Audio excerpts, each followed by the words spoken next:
So far, it's been a bit of a morbid week, hasn't it? Saying life is tough, expect it. Don't expect life to be all roses. But I'm not trying to suggest this week that we become gloomy, pessimistic, miserable Christians. I do believe we need to be glass half full type of people, seeing the good in situations and people all the time and finding positives. I'm not saying that we need to walk around saying life is tough with our heads hung low. We can still embrace life and live it to the full and enjoy it, even though life is tough. In fact, the only way to get through our difficult times is if we embrace them and truly make the most of them. Do you remember the words of James, the brother of Jesus? He said, "Consider it pure joy, my brothers and sisters, whenever you face trials of many kinds, because you know that the testing of your faith produces perseverance. Let perseverance finish its work so that you may be mature and complete, not lacking anything." So much for being a pessimist. Consider it joy, he said, when trials come. James was saying, life is tough. Embrace it. Be glad and embrace trials when they come, because your trials are producing endurance and maturity in your soul.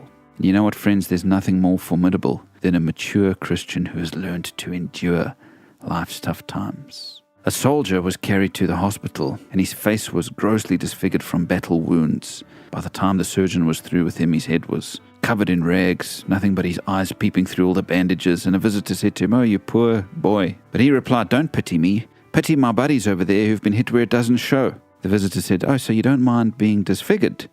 The soldier said, "Disfigured? I'm not disfigured, I'm decorated." And you know, the Christian will receive many battle wounds as they live the life of faith.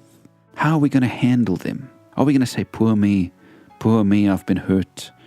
Or are we going to say, don't pity me, I'm not disfigured, I'm decorated.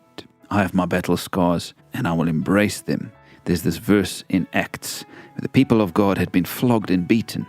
And Luke the writer says, the apostles left the Sanhedrin who had abused them, rejoicing because they had been counted worthy of suffering disgrace for the name.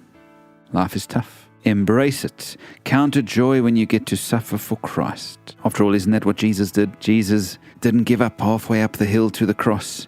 He embraced the pain and suffering and walked on and endured, knowing that God was using his pain for good. Friends, we can't choose whether or not life is going to be tough. That's a given. But we can choose whether or not to embrace the trials and make the most of them. Make the right choice today and embrace life even when it's tough.